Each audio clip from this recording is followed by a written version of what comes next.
I thank all of you for coming and either being sponsors through your prayers or sponsors by actually getting in there and working with the girls, or by being one of the girls in the Girls Friendly Society. Well, whether you're a girl right now or you are not a girl anymore, all of us either are or once were girls. And we were all once young children who were growing up trying to understand who we were, who God is, what Christianity is all about. And I think that most of you are gathered here today because you've been impacted by the Episcopal Church. Adult leaders or your peers affirmed you at a young age. And you felt loved and accepted. That's a powerful thing that can help sustain your entire life as a Christian. And maybe it sustained your life for decades. So I'm here to talk a little bit about youth in the church today. As a priest and a minister to youth for the past 10 years of my life, I've only been a priest for a year and a half, but I've been doing youth ministry all of my adult life. I've been noticing that today's culture and society brings some special challenges when it comes to building up youth ministries in parishes. And as Margaret and I were having some email exchange in preparation for this tea, she sent me kind of a top 10 list of sorts. And I really resonated with the top 10 list. It was excuses why people don't start youth programs at their parishes, or Girls Friendly Society chapters at their parishes.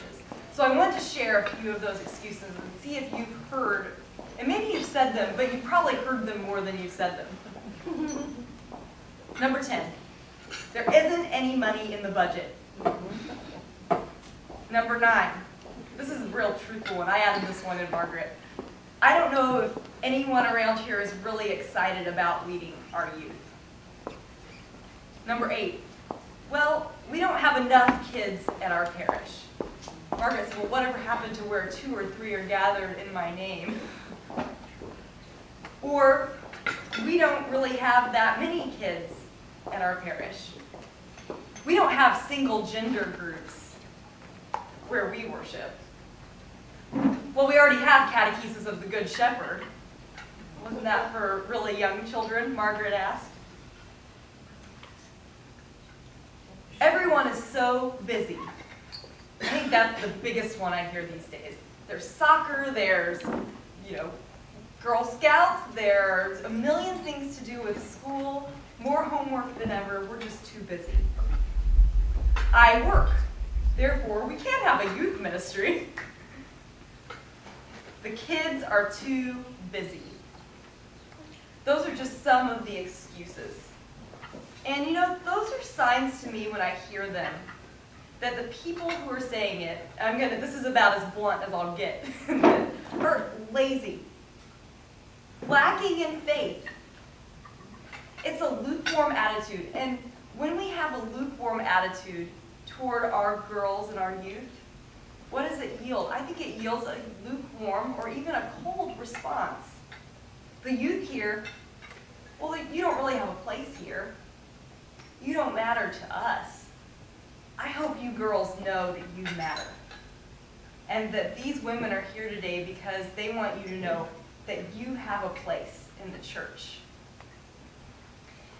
Why in the world would youth want to be a part of something where their gifts, their ministry, they as human beings are not celebrated or affirmed? Now, I know that each of you have a different attitude than the ones of the people who are spouting off the excuses. So I guess the big question is, how do you infect others with your passion for serving girls and young women in the church? I want to tell you a story about some people with different attitudes who don't put up with excuses that I've met in the past few years in the Episcopal Church here in this diocese. The story I want to tell you about is the story of the youth at General Convention in Anaheim in summer 2009. My rector, the rector of this parish, St. Wilfrid of York, has a passion for youth involvement at all levels, in the parish, in the deanery, at diocesan and national levels. So when he was really early on in his involvement in the Episcopal Church, he wrote Bishop Bruno a letter. He outlined a vision he had for the youth of our church at General Convention. In the past, youth involvement at General Convention happened, but it was kind of under the radar screen. I think if you've been to a General Convention before, you knew that there was the official youth presence, those, 14 or so youth that are represented from the different provinces. And there's usually a youth program, but you don't usually hear much about it. It's kind of happening in the periphery, like a lot of things at General Convention. Well, Father Michael suggested something big and bold and different. Why don't we do something really visible? Why don't we encourage the actual doing of the outreach and the social justice that we talk about at General Convention? Why don't we build a home for a family right on the grounds of the convention center? Father Michael asked if Bishop Bruno would consider involving the youth in the building of a home for Habitat for Humanity as part of the youth program at the General Convention. Now, Bishop Bruno was here last week installing Father Michael as rector of this parish. And he said, right up in our space of worship, and you've probably heard him say it before, that youth ministry is vitally important to his ministry, even as a bishop in our church. So he read Michael's letter and said, yes, we are going to make this happen. He said, all right, Michael, you figure out how to make it work. How many times have you heard that from your rector or from a bishop? That sounds like a great idea, but you have to make it happen. Well, I'd be leaving a big part of this story out if I didn't mention that there were a lot of hoops in actually making this program happen.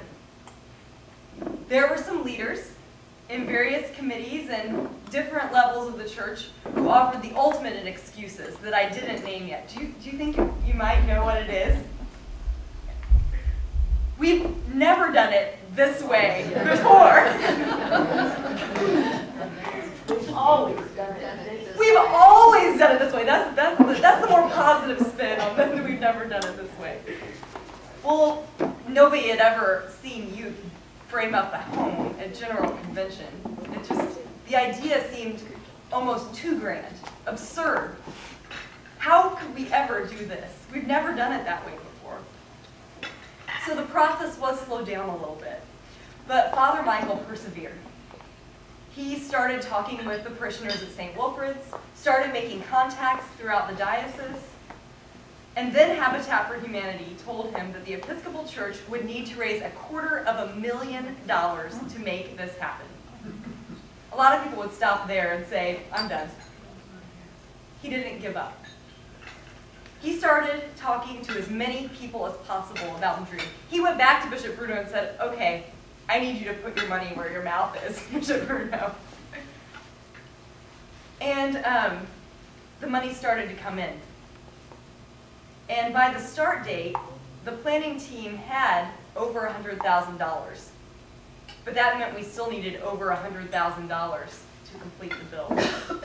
So just a few days before the start date, a member of a foundation here in Orange County stepped up and wrote a check for $100,000. Michael told us to keep praying, to have faith, to work hard, and to talk it up.